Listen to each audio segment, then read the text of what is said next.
नमस्कार, मैं एच.एस. लोधा जी क्लासेस में आपका स्वागत करता हूँ। फ्रेंड्स,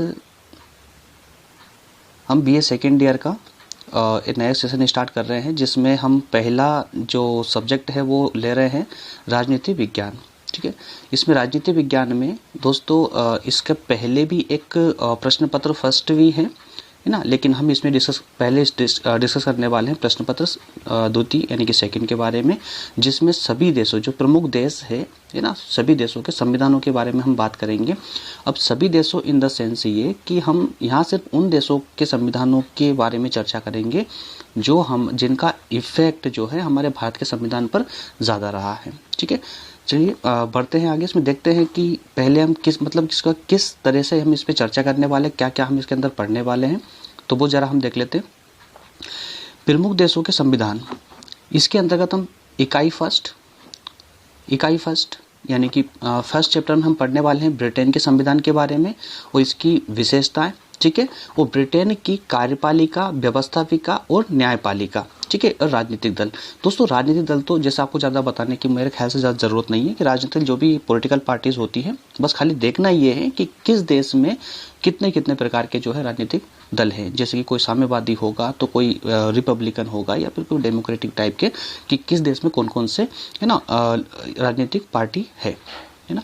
इसके अलावा जो हम बात करेंगे, इसमें सबसे ज़्यादा फोकस जो करने वाली चीज़ है वो है न्यायपालिका, कार्यपालिका और विधायिका के बारे में। ठीक है, ये व्यवस्थापिका यानी इसी को हम विधायिका कहते हैं। आगे हम डिस्कस करेंगे कि विधायिका क्या होती है, कार्यपालिका क्या होती है और न्यायपालिका क्या होती है, इनके कार्य एक्चुअल में क्या होते हैं। ठीक है, तो पहली इकाई में यानी कि फर्स्ट चैप्टर में हम पढ़ने वाले हैं ब्रिटेन के संविधान यानी कि ब्रिटेन की पूरी राज्य व्यवस्था के बारे में। ठीक है, मोटा मोटा पढ़ेंगे वैसे कि जो हमारे भारतीय संविधान के लिए जो आवश्यकता, वो क्या क्या हमने उससे लिया है, किस किस से हमारा भारतीय संविधान प्रभावित है, वो सब मेन चीज़ हम पढ़ने वाले हैं। ठीक है, नेक्स्ट में देखेंगे सेकेंड चैप्टर में अमेरिका के संविधान। ठीक है, कि वही चीज़ अमेरिका के संविधान की विशेषताएं देखेंगे, उसकी कार्यपालिका, विधायिका, न्यायपालिका और साथ में राजनीतिक दल।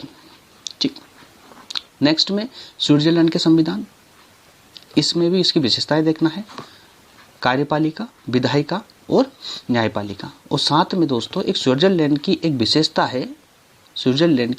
है प्रत्यक्ष प्रजातंत्र। अब ये प्रत्यक्ष प्रजातंत्र तो हमने सुना है, लेकिन प्रत्यक्ष प्रजातंत्र क्या होता है ये हमें आगे देखने को मिलेगा और हम आप इसमें एक थोड़ा विस्तार से चर्चा भी करेंगे। ठीक, नेक्स्ट में हम देखेंगे जनवादी यानी कि चीन और पाकिस्तान के संविधान की क्या प्रकृति है, उसकी विशेषताएं क्या रही है, क्या विशेषता है। ठीक है, नेक्स्ट फिर चैप्टर 5 में नेपाल, भूटान एवं अफगानिस्तान के संविधान की विशेषताओं को भी हम देखेंगे। अब इतना सब कुछ देखने के बाद में हमने ये तो एक यहाँ पे कॉमन चीज़ आ रही है कि फर्स्ट से लेकर के 5 चैप्टर, पांचों चैप्टर में एक कॉमन चीज़ निकल के आ रही है कि पहले हमने 3 संविधानों को लिया, ब्रिटेन, अमेरिका और स्विट्जरलैंड के संविधानों को, है ना। इनको ही क्यों लिया, और भी तो थे, उन्हें क्यों नहीं लिया। तो इसकी एक विशेषता है दोस्तों कि हमारा जो संविधान है उसमें ब्रिटेन के संविधान, अमेरिका और स्विट्जरलैंड के संविधान का विशेष प्रभाव, हमारे संविधान के जो विशेष पार्ट होता है संविधान का, उस पर विशेष इम्पैक्ट है।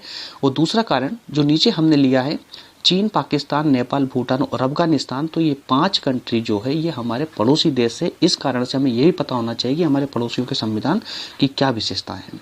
ठीक है, मेरे ख्याल से अब हम अच्छे से समझ चुके हैं कि हम इस पूरे सेशन में, यानी कि सिर्फ एक वीडियो में नहीं, इसके पूरे जो हमारा प्रश्न पत्र दूसरा है पॉलिटिकल साइंस का, इसमें हम क्या क्या पढ़ने वाले हैं। ठीक है, लगभग 10 से 15 वीडियो इसके बनेंगे। प्रत्येक इकाई के बारे में एक बहुत अच्छी समझ को विकसित करते हुए, डेवलप करते हुए उसको बहुत अच्छे से पढ़ने वाले हम इसमें हैं। ठीक है, इसका बहुत अच्छे से हम ऐसे डिटेल पढ़ेंगे कि इसके बाद में आपको कहीं और से कुछ भी पढ़ने की ज़रूरत ना पड़े। ठीक, अगर पूरा समझ आता है तो इसको लाइक ज़रूर कीजिए, और अगर समझ नहीं आता है, कहीं पे भी कोई भी कन्फ्यूज़न क्रिएट होती है, तो कमेंट बॉक्स में कमेंट करके मुझे ज़रूर बताएं, ताकि मैं उसे जो है उस जो भी आपका डाउट है उसको मैं क्लियर कर सकूं। ठीक है दोस्तों, चलिए आगे बढ़ते हैं। और आगे बढ़ने से पहले मैं आपको एक बात और बता दूं, अगर इस प्रकार के वीडियो के माध्यम से अगर आपकी वही पढ़ाई हो पाती है जो आपकी ऑफलाइन जिस तरह से आप पढ़ रहे थे, है ना, तो अगर उस टाइप से ही अगर आपको एक अंडरस्टैंडिंग में आपकी हेल्प मिलती है तो मुझे ज़रूर बताएं कमेंट सेक्शन में। तो मैं ये वीडियो का सेशन जो है कंटिन्यू करता रहूँगा और सभी सब्जेक्टों को, बीए सेकेंड ईयर के सभी सब्जेक्टों को लेकर के मैं यहाँ इसी प्लेटफॉर्म पे आपसे मिलता रहूँगा। चलिए शुरू करते हैं। और हाँ, आपके पास जो भी बुक है उस बुक को अगर आपके पास में है तो आप उसको ओपन कर सकते हैं। ओपन करेंगे तो वैसे तो यहाँ भी क्लियर दिख ही रहा है, लेकिन फिर भी अगर आपको ऐसा लगता है तो आप ओपन कर सकते हैं। ठीक है, तो हम पहली इकाई पढ़ने वाले हैं, फर्स्ट चैप्टर। इस फर्स्ट चैप्टर में हम देखने वाले हैं, फर्स्ट चैप्टर में हम देखेंगे कि ब्रिटेन के संविधान की प्रमुख विशेषताओं के बारे में। ठीक, इसमें क्या क्या है देख लेते हैं जरा। फर्स्ट क्वेश्चन है क्या, ब्रिटेन के संविधान की विशेषताएं। फर्स्ट चैप्टर के फर्स्ट क्वेश्चन में क्या पूछ रहा है, ब्रिटेन के संविधान की विशेषताओं के बारे में। ब्रिटिश संविधान संयोग या योजना की संतान है।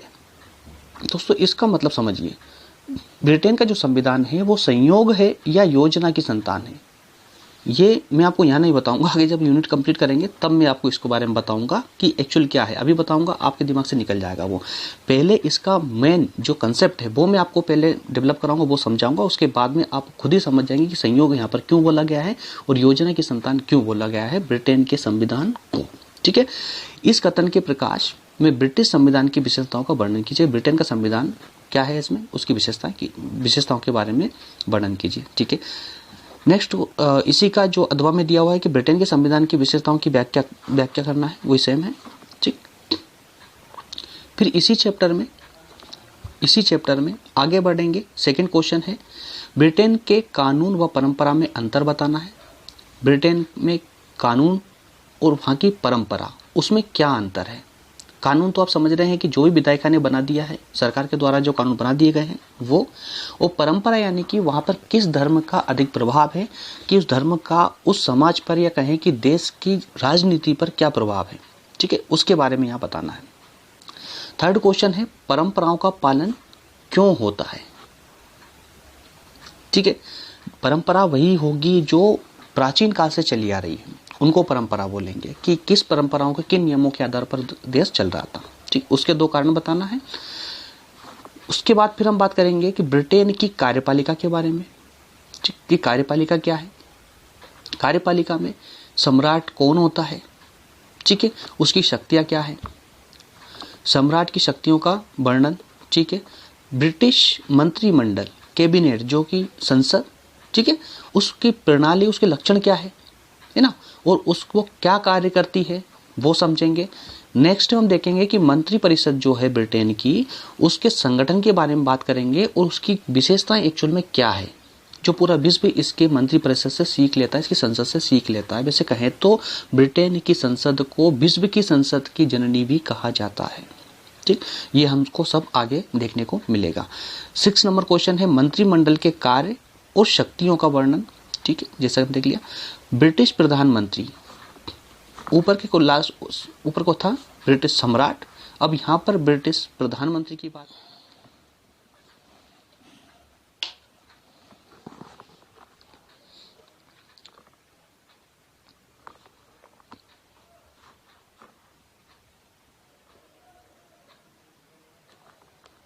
ओके, नेक्स्ट क्वेश्चन है हमारा सम्राट से संबंधित परंपराएं। ठीक है, इसमें सम्राट की परंपराओं के बारे में बात करेंगे कि सम्राट किस प्रकार का है यहाँ पर। ठीक है, जैसे आप सभी को पता है वैसे तो मोटा मोटा कि यहाँ के वंशाणु का सम्राट हुआ करता है। नेक्स्ट क्वेश्चन नंबर 9 है, ब्रिटेन में सम्राट की वास्तविक स्थिति क्या है, कि वाकई में वो पावरफुल है या फिर एक नाम मात्र का है। ठीक, नेक्स्ट इसके बाद हम बात करने वाले हैं ब्रिटिश व्यवस्थापिका की। ब्रिटिश व्यवस्थापिका, अब ब्रिटिश व्यवस्थापिका दोस्तों, इस व्यवस्थापिका से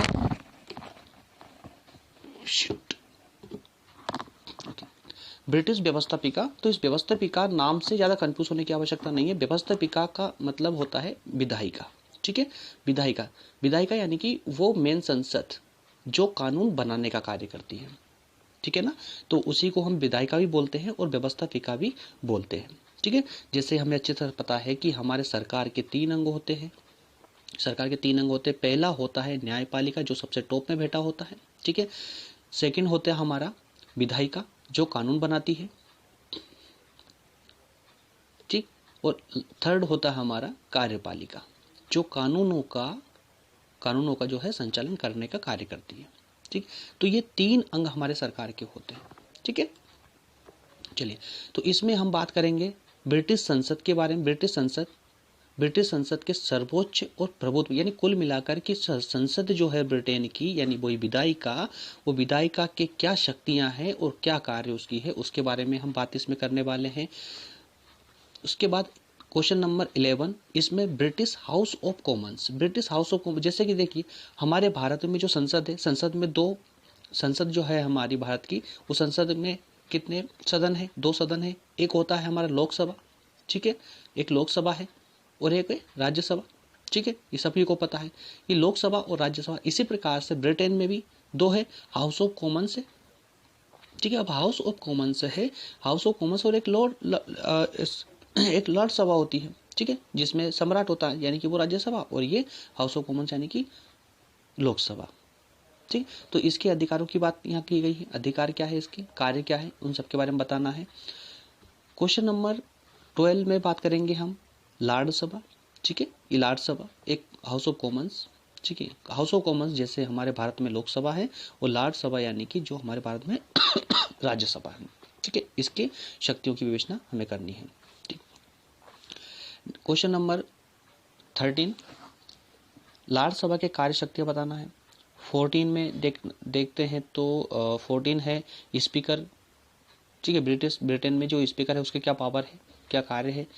लॉर्ड सभा की 2 उपयोगिता बतानी है। ठीक है, सार्वजनिक और निजी बिल में क्या अंतर है, सार्वजनिक बिल क्या होता है और निजी बिल क्या होता है। तो इसको समझने से पहले तो ये देखना पड़ेगा कि एक्चुअल में बिल क्या होते हैं। ठीक है, ठीक।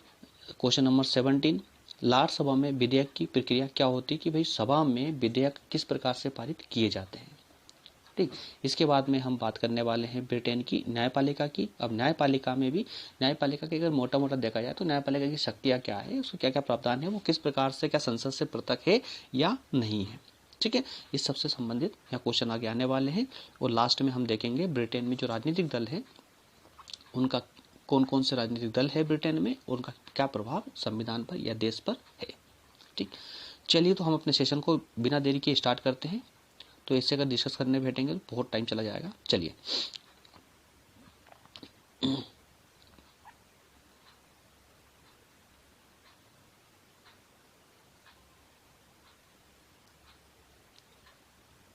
ओके। देखिए दोस्तों, कोई भी कंफ्यूजन होने की ज़रूरत नहीं है। हम बिल्कुल बेसिक से और एकदम शुरू से हम बात कर रहे हैं। और किसी के पास अगर ये वाली बुक हो, जिसके पास भी ये यशराज की ये है ना सीरीज हो, वो सीरीज ओपन कर ले। ठीक, इस सीरीज से ही मैंने सारे क्वेश्चनों को लिया है और इसी सीरीज से मैं आप सभी को ये समझाने का भी प्रयास कर रहा हूँ। ठीक है, क्वेश्चन हमने यहाँ से क्वेश्चन नंबर 1 लिया है, ये देखिए।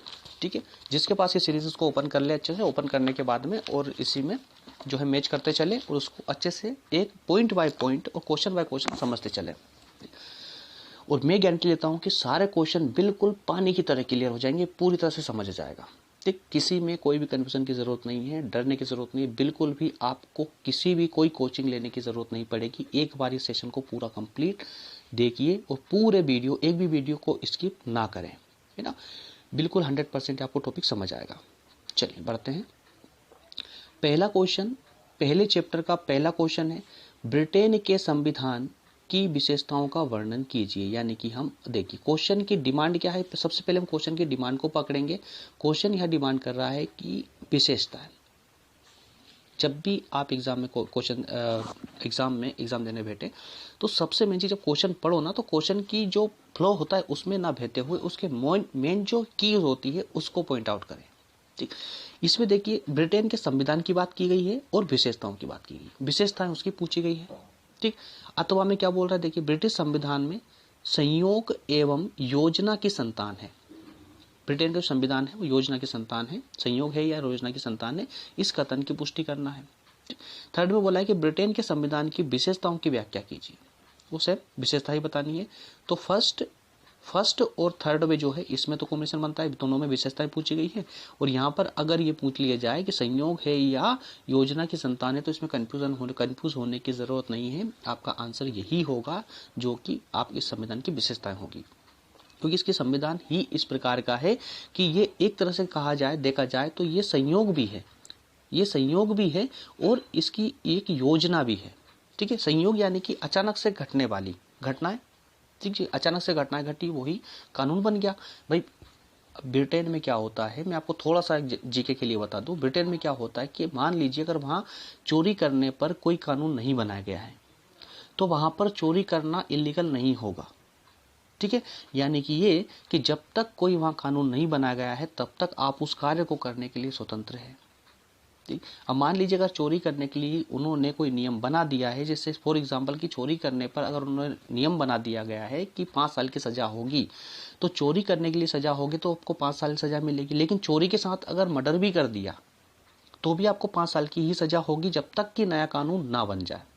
ठीक है, तो इसी कारण कहा जाता है कि ये संयोग जो है, ये संयोग है या फिर योजना की संतान है। इसके बारे में बताऊं तो जब हम विशेषता इसकी पढ़ेंगे तो ये एक एक चीज बिल्कुल बारीकी से एकदम क्लियर होती चली जाएगी। ओके, चलिए पढ़ते हैं आगे। विशेषताओं की हम इसमें बात कर रहे हैं।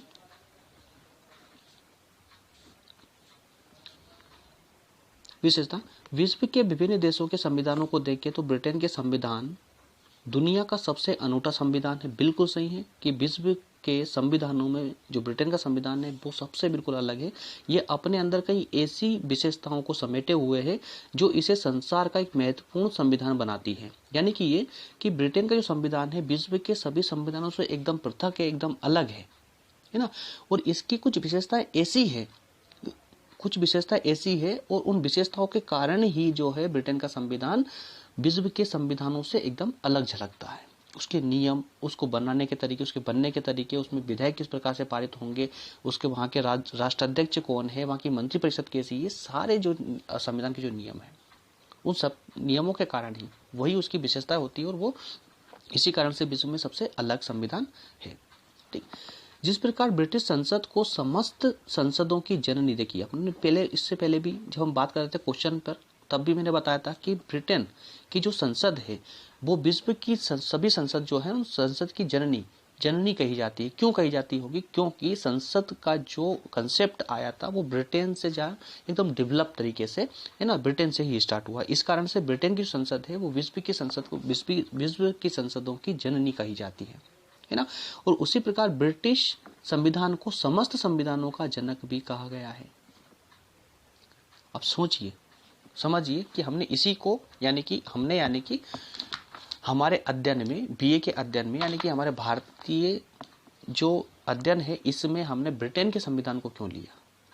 तो इस कारण से लिया है दोस्तों, क्योंकि ब्रिटेन का संविधान जो है विश्व के संविधानों का जनक कहा जा रहा है।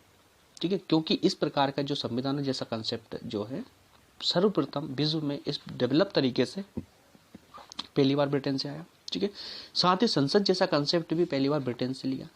और हमें कोई ताजुब नहीं मानना चाहिए कि हमारे संविधान में भी ब्रिटेन जैसी संसद के सारे गुण मौजूद हैं। साथ में हमारे संविधान जो है, संविधान में बहुत सारे मैक्सिमम कह सकते हैं कि हम 200 से भी ज्यादा जो है अनुच्छेदों को सीधे हम अपने संविधान में समाहित कर चुके हैं। ठीक है, इसका मतलब ये है कि हमारे संविधान है ब्रिटेन के संविधान से बिल्कुल हूबहू मैच होता है। कुछ हिस्सा, हाँ पूरा नहीं बोल रहा हूं मैं, कुछ हिस्सा जो है हूबहू बिल्कुल मैच होता है ना। तो इसी कारण से जो है इसमें जो ब्रिटेन का जो संविधान है उतना ही आधारभूत और नियमों का संग्रह जितने संयुक्त राज्य जो अमेरिका या रूस, फ्रांस, इनके संविधानों में जितने नियमों का जो संग्रह किया गया है, ऐसा नियमों का संग्रह ब्रिटेन के संविधान में भी, हालांकि ये अलिखित संविधान है लेकिन फिर भी इसमें एक संग्रह है।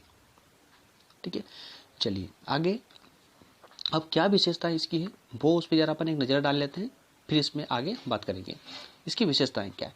तो विशेषताओं को दोस्तों देखिए, मैं विशेषता बताने से पहले एक छोटी सी बात बता देना चाहता हूं कि अगर आप नोट्स बनाकर पढ़ेंगे तो आपके लिए बहुत ज़्यादा फायदेमंद होगा, क्योंकि एग्जाम के समय में रिवीजन लगाने के लिए आपके नोट्स के बिना आप कुछ भी नहीं कर पाएंगे। ठीक है, तो नोट्स आपकी शॉर्ट नोट्स एकदम होना चाहिए। Short notes in the sense क्या होता है कि जैसे मान लीजिए आपके सामने मुद्दा है विशेषताओं का, ठीक है, ब्रिटिश संविधान की विशेषताओं का।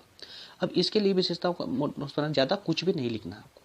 आप ऊपर क्वेश्चन लिखेंगे, नीचे आंसर लिखने के बाद में लिखेंगे विशेषताएं। ठीक है, विशेषताएं लिखी। अब विशेषताएं कौन कौन सी है इसके लिए आप एक डायग्राम डायग्राम ड्रॉ कर सकते हैं कि 1 नंबर, 2 नंबर, 3 या 4 जितनी भी है। जैसे कि यह क्या है, विकसित संविधान, 1 नंबर पे विकसित संविधान आ गया, यह लिख दिया आपने, ठीक है। नेक्स्ट में देखते हैं 2 नंबर पॉइंट में आपको हो जाएगा अलिखित संविधान, 2 नंबर में अलिखित संविधान, 3 नंबर में लचीला है, परिवर्तनशील संविधान है। ब्रिटिश संविधान में सिद्धांत और व्यवहार में बहुत अंतर है, ठीक है।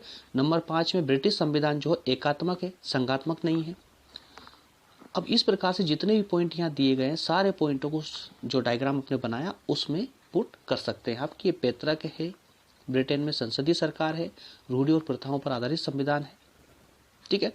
अब इसके पॉइंट बाय पॉइंट करके हम इसको पूरा समझने का प्रयास करते हैं। दोस्तों देखिए, वीडियो थोड़ा सा लंबा हो सकता है, लेकिन अच्छे से समझने के लिए अगर आप पूरा वाकई में पूरा टॉपिक बाय टॉपिक और पॉइंट टू पॉइंट अगर आप क्लियर करना चाहते हैं ना, तो आप थोड़ा वीडियो लंबे से मत घबराइए, ठीक है।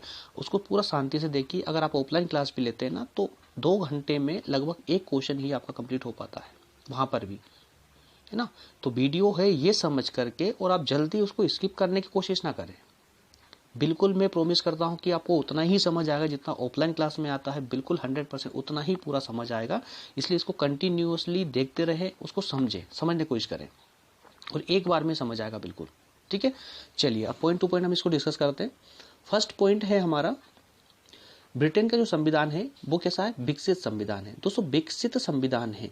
अब विकसित जो नाम आ रहा है तो इसको बिल्कुल आप दिमाग में ये मत बिठा लीजिए कि विकसित यानी कि हम देश के लिए यूज करते हैं कि ब्रिटेन, यूएसए, ऑस्ट्रेलिया ये सब विकसित देश है, हम विकासशील देश है। ये कंसेप्ट अलग है। यहाँ विकसित संविधान का मतलब ये है कि अभी भी संविधान यहाँ का बन रहा है, कंप्लीटली बना नहीं है। ओके, तो चलिए बात करते हैं विकसित संविधान। ब्रिटेन का संविधान कभी भी किसी संविधान सभा द्वारा नहीं बनाया गया। एक सेकेंड,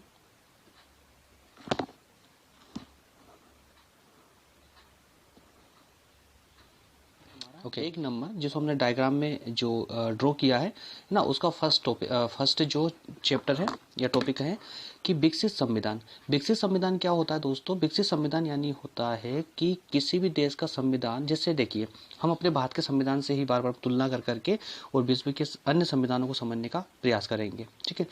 जैसे हमारे भारत का संविधान किस प्रकार है, एक बुक के फॉर्मेट में है, पूरा बना हुआ कंप्लीट एक संविधान है, ठीक है।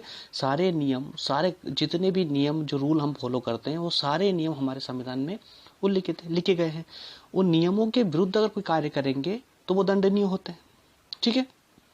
लेकिन इस प्रकार से जिस प्रकार से हमारे सारे नियमों का एक संग्रह एक किताब के अंदर किया गया है, उसमें विकसित यानी कि ब्रिटेन का जो संविधान है उसमें इस प्रकार का कोई भी फॉर्मेट नहीं है, यानी कि कोई ऐसी किताब नहीं है जैसे हमारे भारत में है ना। इसका मतलब क्या हुआ, क्या वहां पर कोई नियम नहीं है या कोई वहां पर रूल नहीं है? तो ऐसा नहीं है, वहां पर है। वहां का संविधान अलिखित संविधान है ब्रिटेन का, लेकिन ये अलिखित संविधान का मतलब ये भी नहीं है कि वो पूरी तरह से लिखा नहीं गया है, लिखा गया है। लेकिन जिस प्रकार से हमारा संविधान एक समग्र रूप से किताब के फॉर्मेट में है, ऐसा वहां पर नहीं है। जैसा मैंने आपको पहले ही अभी थोड़ी देर पहले बताया कि अगर कोई ऐसा जो कार्य है जिसे वहां पर अवैध ना ठहराया गया हो, तो दोस्तों तब तक वो कार्य वहां पर वैध होगा, उसके लिए कोई सजा आपको नहीं दी जाएगी, ठीक है। जब तक वहां की संसद, ठीक, जब तक कि वहां की संसद जो है कोई कानून ना बना दे, तब तक वहां पर उसके लिए कोई भी आपको जो है दंड नहीं दिया जा सकता, ठीक। तो ये विकसित संविधान है। इसका मतलब क्या है कि जो ब्रिटेन का संविधान है वो आज भी बनता जा रहा है। जो जो मुद्दे उसके सामने आते हैं, संसद उठती है और वहां पर उनके लिए एक कानून बना देती है, और वो कानून धीरे धीरे कानून बनते बनते जो है वहां का संविधान भी ऑटोमेटिक बनता चला जा रहा है, ठीक है। और जिस प्रकार की जो उसकी प्रक्रिया है संविधान बनने की, उस प्रक्रिया के हिसाब से अगर हम समझे तो ये कह सकते हैं कि वो वहां का जो ब्रिटेन का संविधान है वो अनंत टाइम तक, जब तक है तब तक बनता ही रहेगा, है ना। अलिखित सिर्फ इसलिए कहा गया है कि वहां पर कोई उस संविधान को लिखने के लिए कोई सभा का आयोजन नहीं किया गया था, कोई सभा नहीं बैठी थी वह संविधान बनाने के लिए, जिस तरह से हमारे संविधान को लिखने के लिए जो हमारी सभा बैठी थी, जिसने लगभग 2 साल का समय पूरा संविधान को बनाने में लिया था, इस तरह से ब्रिटेन के संविधान को बनाने में वहाँ की कोई संविधान सभा नहीं भेटी। ठीक है, इसको जो है इसका लगभग 1300 वर्षों में विकास हुआ है। 1300 सालों से इसके नियम धीरे धीरे बनते चले गए इस प्रकार से। और कुछ जो नए मुद्दे आते हैं वो आज भी बनते चले जा रहे हैं, है ना। इसी प्रकार से तो ब्रिटिश संविधान के विकास में क्रामवेल के युग को छोड़ करके सदैव निरंतरता रही है और ब्रिटिश संविधान भवन को कभी गिराया नहीं गया है। ब्रिटिश संविधान भवन को कभी नहीं गिराया गया। प्रत्येक स्वामी ने अपनी आवश्यकता के अनुसार, फैशन के अनुसार खिड़कियां, खंबे या शिखर जो है बनवा दिए हैं। एक फ्रेंच लेखक ने इसके बारे में कुछ कहा है। दोस्तों देखिए, इस लाइन को पढ़ के कंफ्यूज होने की जरूरत नहीं है कि प्रत्येक स्वामी ने अपनी आवश्यकता के अनुसार, फैशन के अनुसार खिड़कियां, खंबे और सीढ़ियां जो है ये सब शिखर वगैरह बनवाए हैं। इसका मतलब ये है, कोई बिल्डिंग नहीं है। मतलब ये है कि किसी ने भी इस संवैधानिक जो परंपरा है बनने की, विकसित की, है ना, इस परंपरा को किसी ने नहीं बदला। हाँ, सभी ने, अब संसद ने कहे, सम्राट ने, जो भी वहां का शासक था, उसने अपनी आवश्यकता के हिसाब उसके अंदर चेंजेस करते रहे, नियमों को बनाते चले गए। ठीक, लेकिन जो परंपरा चली आ रही थी संविधान की, उस परंपरा को किसी ने भी आहत नहीं किया, किसी ने भी उसको ठेस नहीं पहुंचाई, किसी ने बंद नहीं किया। ठीक, क्या इतना क्लियर हुआ है फर्स्ट पॉइंट, है ना। ठीक है, नेक्स्ट आगे बढ़ते। इसी में इसकी जो है उस एक लेखक ने किससे तुलना की, एक नदी से तुलना की है। आवश्यकता और समय के अनुसार जो एक नदी जो है अपनी आवश्यकता के हिसाब से, समय के हिसाब से जो अपना रूप बदलती रहती है ना। जिस मिट्टी को उसे आवश्यकता नहीं रहती उसे छोड़ देती है, और नई मिट्टी को वो जिसकी आवश्यकता होती है उसे साथ बहाकर ले जाती है। जैसे नदी की बहती है तो क्या होता है, कुछ मिट्टी का कटाव करती है ना, नई मिट्टी बहाकर साथ ले जाती है, और साथ में जो उसके पास जो मिट्टी होती है वो छोड़ते चली जाती है ना। इसी प्रकार का ब्रिटेन का संविधान है कि भाई जिस नियम की जरूरत नहीं है, जो संविधान में पहले बन चुके हैं, उन नियमों को डाल दिया गया, दबा दिया गया, फिर से नया नियम बना दिया गया। ठीक है, और जैसे ही उस एक नियम के बाद में जो नया नियम बनेगा तो उसके बाद नए नियम की प्रधानता ज्यादा होगी, ना कि पुराने नियम की। क्या पहला पॉइंट क्लियर है, एकदम क्रिस्टल क्लियर है? ओके, अब हम बात करते हैं सेकंड की। सेकंड क्या लिखा, अलिखित संविधान। अब अलिखित संविधान के बारे में तो मैं आपको पहले पॉइंट में ही बता चुका हूं अच्छे से। क्या है अलिखित संविधान में, कुछ भी नहीं किए, एक फॉर्मेट नहीं है, है ना। ये अलिखित संविधान ने, देखिए वर्तमान समय में अगर हम बात करें तो ऐसा समझा जाता है कि संविधान को आवश्यक रूप से एक प्रलेख, यानी कि एक किताब के रूप में होना चाहिए, है ना, एक डॉक्यूमेंट के रूप में होना चाहिए। लेकिन ब्रिटेन का जो संविधान है वो संसार में अलग के संविधानों का एकमात्र उदाहरण है। यानी कि इसका मतलब बोलने का क्या हो रहा है कि पूरे विश्व में जितने भी संविधान है वो सब एक लिखित प्रारूप में है, एक लिखित आलेख यानी कि किताब के फॉर्मेट में है। लेकिन एकमात्र ब्रिटेन का ऐसा संविधान है जो लिखित फॉर्मेट में नहीं है। आप समझ पा रहे हैं ना अलिखित संविधान का मतलब क्या हो रहा है? अरे अलिखित संविधान का मतलब सिंपल सा है कि कोई भी एक मामला आया, उस पे नियम बनाया और छोड़ दिया। ठीक है, अब इस नियम पे कोई बाध्यता ऐसी नहीं है कि हमेशा अब सरकार को उस नियम के हिसाब से ही जनता को दंड देना होगा, ऐसा नहीं है। अगर सरकार को आगे चल के लगता है कि नहीं, ये हमने जो दिया था समय के हिसाब से पर्याप्त नहीं है, अब इसमें हाथों हाथ कुछ बदलाव किए जाना चाहिए, तो वो हैंड टू हैंड बदलाव करके नया कानून पास कर देगी, है ना। और जैसे ही नया कानून आएगा पुराना कानून दब जाएगा। ठीक, लेकिन अगर कोई संविधान लिखित संविधान होता और अगर किताब के फॉर्मेट में होता तो क्या ये संभव था? ऐसा हो ही नहीं पाता, संभव ही नहीं था ये। ठीक है ना। तो इस कारण से यहाँ पर क्या था, ये अलिखित संविधान था। ब्रिटिश संविधान में इसका ये आशय नहीं है कि कुछ भी लिखा हुआ नहीं है, यहाँ कानूनों के रूप में लिखित अंश भी है, लेकिन संविधान का अधिकांश जो भाग है प्रथाओं और परंपराओं के रूप में अलिखित है। इस पॉइंट को समझिए, ये बहुत इंपॉर्टेंट लाइन है लास्ट वाली। क्या लिखा, संविधान का जो अधिकांश भाग है, अधिक जो भाग है संविधान का, उसमें वहां की ब्रिटेन की जो प्रथाएं हैं, धार्मिक प्रथाएं हैं, जो धार्मिक परंपराएं हैं, उनका प्रभाव ज्यादा है। इस कारण से संविधान लिखित नहीं है। मतलब ये कि वहां पर जो भी न्यायिक फैसले होते हैं, जो भी फैसले होते हैं संसद के, वो उनमें धार्मिक जो हस्तक्षेप होता है, धार्मिक प्रथाओं की या परंपराओं की विशेष प्रभाव उनका रहता है। क्या ये क्लियर है? अलिखित संविधान का भी समझ पाए आप? ओके, बढ़ते नेक्स्ट पे।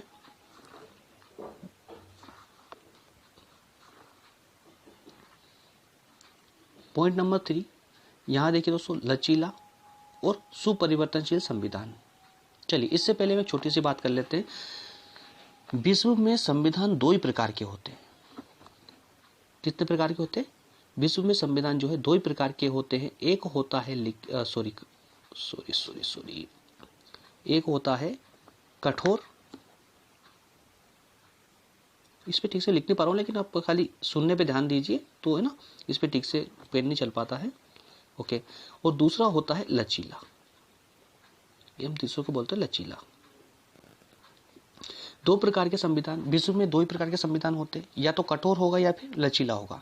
अब कठोर से मतलब क्या होता है कि कठोर संविधान किसको कहते हैं? भाई कठोर संविधान एक ऐसा संविधान होता है जिसमें परिवर्तन करना, जो भी नियम बना दिए गए हैं उसमें परिवर्तन करना बहुत ही नामुमकिन होता है, नामुमकिन जैसा यानी असंभव सा होता है, बहुत मुश्किल होता है, बड़ी मुश्किल से उसमें परिवर्तन किए जा सकते हैं। जैसे कि अमेरिका की अगर हम बात करें तो लगभग अभी तक, अगर हम अभी तक की बात करें 2021 तक की, तो अभी तक मात्र मुश्किल से 20 संशोधन से ज़्यादा संशोधन वहाँ पर नहीं हुए हैं अमेरिका के संविधान में। ठीक है, वहीं लचीले संविधान की अगर हम बात करें तो जैसे सबसे अच्छा उदाहरण हमारा ब्रिटेन का ही है कि जब चाहो कानून बना दो, किसी भी नए चैप्टर उठाया, कोई भी नया मामला आया, हैंड टू हैंड कानून बन गया, कुछ भी नहीं लगा। ठीक है, अब एक बात पे ध्यान जा रहा है आपका कि संसद जब चाह रही है कानून नया बना दे रही है, इसका मतलब क्या हुआ यार, किसी व्यक्ति के पास में इतनी पावर है कि वो जब चाहे तब कानून चेंज कर रहा है, जब चाहे तब कानून बना रहा है, यानी कि वो शक्तिशाली है ना। तो एक पॉइंट यहाँ से आपके दिमाग में बेसिक क्लियर हो गया कि ब्रिटेन का जो संविधान, ब्रिटेन की जो संसद है वो सर्वोच्च शक्तिशाली है ब्रिटेन के लिए, यानी कि जो लॉर्ड सम्राट होता है, सम्राट से भी ज़्यादा शक्तिशाली वहाँ की संसद बन गई है। संसद का प्रमुख तो वही प्रधानमंत्री ही होगा। क्लियर है? ठीक है, ये पॉइंट पे आगे आने वाला है। हम बात कर रहे थे लचीले संविधान की, तो लचीला संविधान क्या होता है? जिसमें आसानी से परिवर्तन किया जा सके। अब आसानी से परिवर्तन कैसे हो रहा है? देखिए ब्रिटेन का संविधान में कितनी आसानी से परिवर्तन होते जा रहे हैं, है ना। तो दोनों को क्या आप समझ पाए हैं?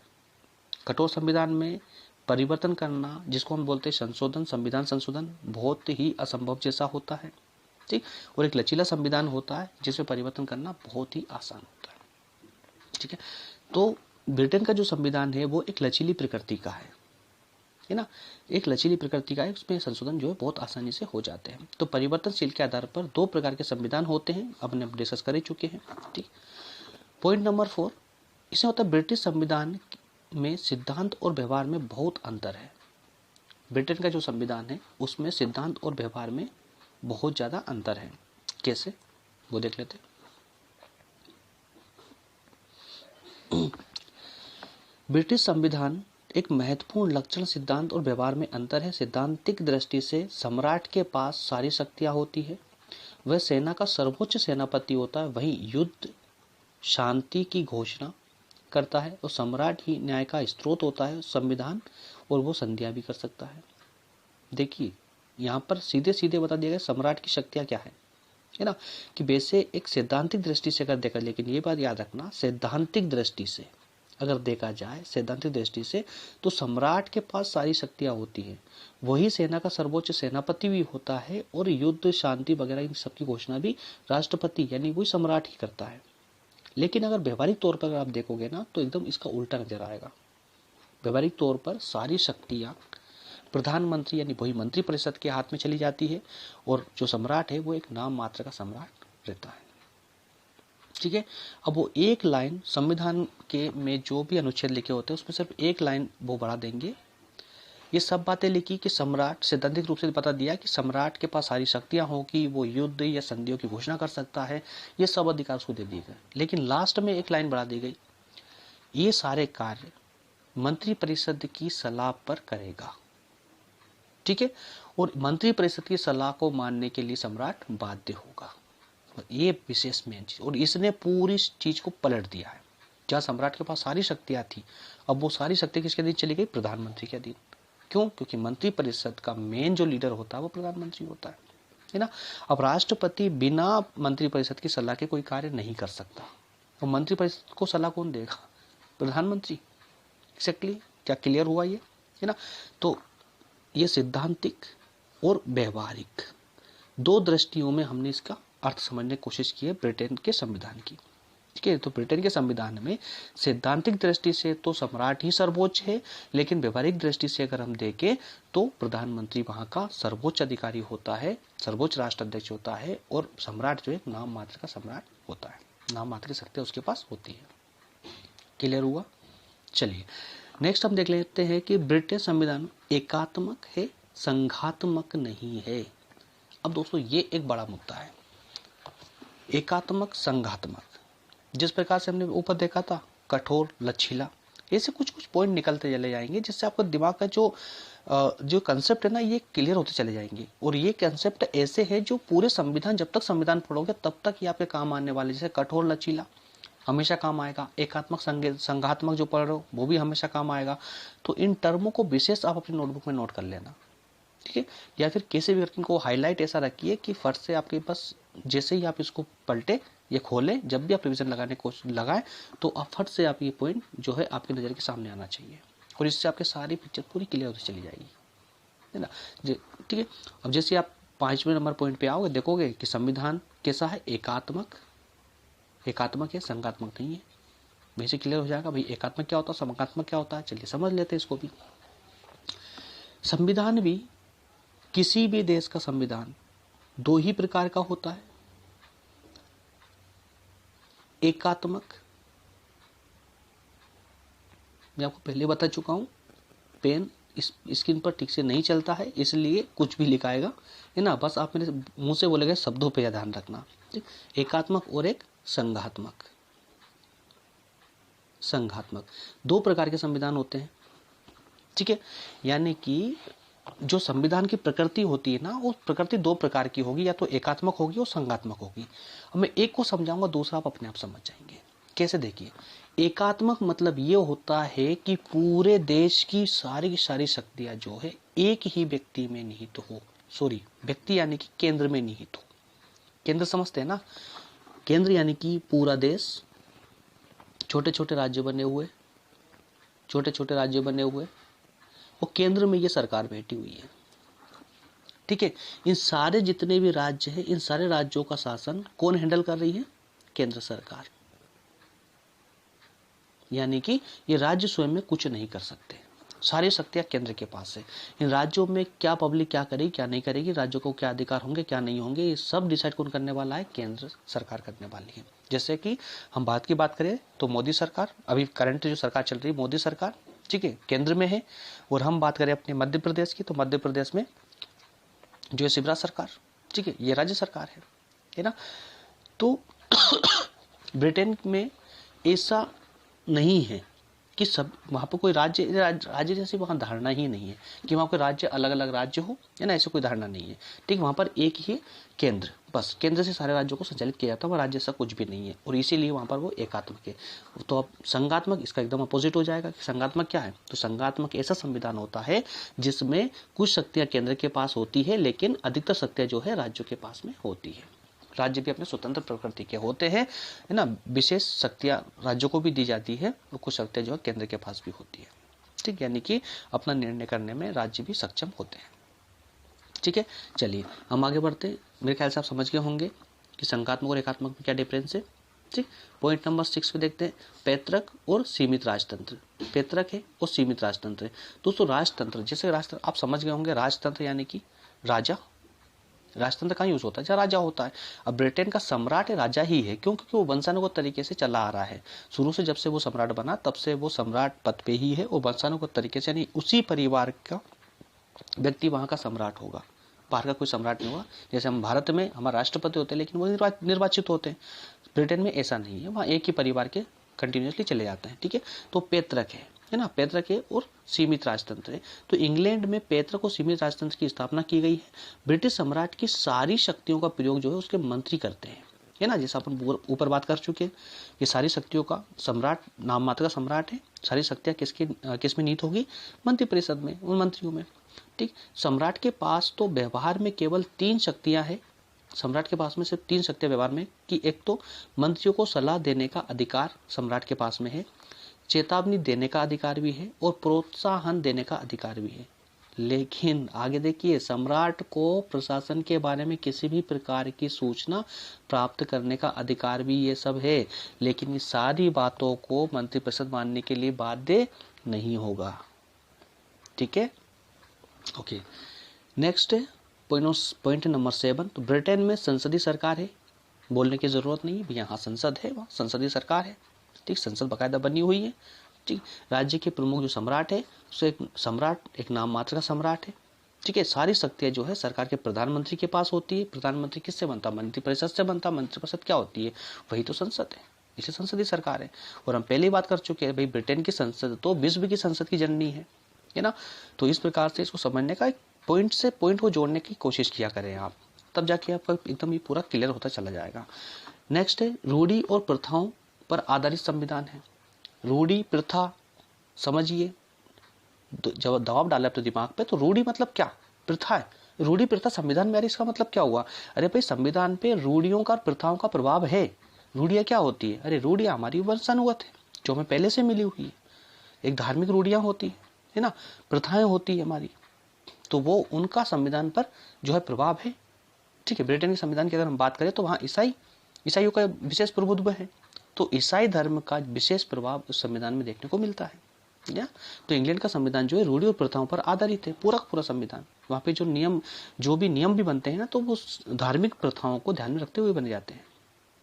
ठीक है, नेक्स्ट आगे चलते हैं।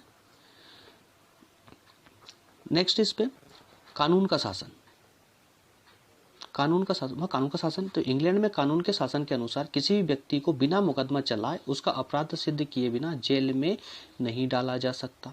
वहां पर कानून के सामने सब बराबर है, चाहे कोई प्रधानमंत्री हो या फिर प्रत्येक कानून के भंग करने के सामने। मतलब सिंपल सी बात है, कानून का शासन है दोस्तों। कानून रूल ऑफ लॉ है। रूल ऑफ लॉ का मतलब ही ये हो जाता है कि कोई भी व्यक्ति बिना अपराध के अंदर किसी को जेल में नहीं डाला जा सकता। उस पर मुकदमा चलेगा, मुकदमा में अगर वो दोषी ठहराएगा तो ही उसको अंदर जेल में डाला जा सकता है। और जो लॉ है वो सबके लिए समान है, चाहे वो गरीब हो या अमीर हो। क्लियर है ना? चलिए, एक संसद की सर्वोच्चता पहले हम बात कर चुके हैं। अगर सम्राट नाम मात्र का है तो क्या संसद सर्वोच्च है? भाई कभी भी वो कोई सा भी नियम उठा के बना सकती है, इसका मतलब संसद सर्वोच्च है पूर्ण सत्ता में। ठीक है, पॉइंट नंबर 11 में अधिकार पत्र का अभाव है, किंतु नागरिक स्वतंत्रताओं और अधिकारों को विद्यमानता है। मतलब इसका सिंपल सा है कि यह अधिकार पत्र तो नहीं है, लेकिन नागरिक पूरी तरह स्वतंत्र है यहाँ के। अधिकार पत्र यानी वो लिखित। ठीक है, तो अधिकार पत्र जैसे कि हमारे भारत में क्या है, मूल अधिकार हमको दिए गए हैं। इससे ब्रिटेन में कोई मूल अधिकार जैसे का वर्णन नहीं है, लेकिन वहां की जनता स्वतंत्र है। क्यों है? क्योंकि वहां पर समय अनुसार कानून फटाक से बना लिए जाते हैं, इसलिए जनता स्वतंत्र है वहां की। ठीक है, बस इसी तरह से समझते चलिए आप। इन सबके मैटर में पढ़ने की आपको कोई आवश्यकता नहीं है। आप बस इस तरह से बेसिक समझ बनाइए दिमाग के अंदर कि क्या होता है अधिकार पत्र, क्या होते हैं अधिकार पत्र। भाई मूल अधिकार नहीं है, उसके बाद भी वहां के कानून में जो है वहां की जनता स्वतंत्र है। That's all. क्योंकि एग्जाम में आप ये सब लिखने वाले नहीं है, एग्जाम में आप वही लिखेंगे जो आपके दिमाग के अंदर होगा। जो एक बेसिक कंसेप्ट आपके दिमाग में क्रिएट हो जाता है, वही चीज आप वहां लिखने वाले हो। ठीक है, नेक्स्ट बनेगा यहाँ पर मिश्रित शासन प्रणाली है यहाँ पर। ठीक है, मिश्रित शासन प्रणाली। अब मिश्रित शासन प्रणाली का मतलब क्या हो गया वो दोस्त? ब्रिटिश संविधान एक विकसित संविधान है, बिल्कुल सही है। कुछ भाग लिखा हुआ है और कुछ अलिखित है ना। अरे लचीला संविधान है। तो इस सारी विशेषताओं को एक पॉइंट में यहाँ पर डाल दिया है, सब निश्चित में हो गई है। ठीक है, क्या आपको ये क्लियर हुआ? अगर ये क्लियर हुआ तो मुझे दोस्तों इसमें कमेंट करके जरूर बताइएगा। उसके बाद में मैं नेक्स्ट वीडियो में आपको जो है ब्रिटेन की जो भी परंपरा और जितने भी क्वेश्चन अब बचे हुए हैं वो सारे क्वेश्चन नेक्स्ट वीडियो में मैं पूरी तरह से कंप्लीट करवा दूंगा। ठीक है, और इसी प्रकार से क्लास कंटिन्यू चलती रहेगी। अगर आपको वीडियो से पसंद आ रहे हैं तो कृपया करके मुझे कमेंट सेक्शन में ज़रूर बताएं कि हाँ आपकी समझ बन पा रही है इन क्वेश्चनों से, आपके लिए ये प्रॉफिटेबल है, आपके लिए समझने में काफ़ी आपको हेल्पफुल हो रहे हैं, तो फिर मुझे बताएं ज़रूर, है ना। तो मैं नेक्स्ट इसी तरह से कंटिन्यू वीडियो आपके लिए बनाते रहूँगा। ओके, मिलते हैं नेक्स्ट क्लास में, तब तक के लिए थैंक यू।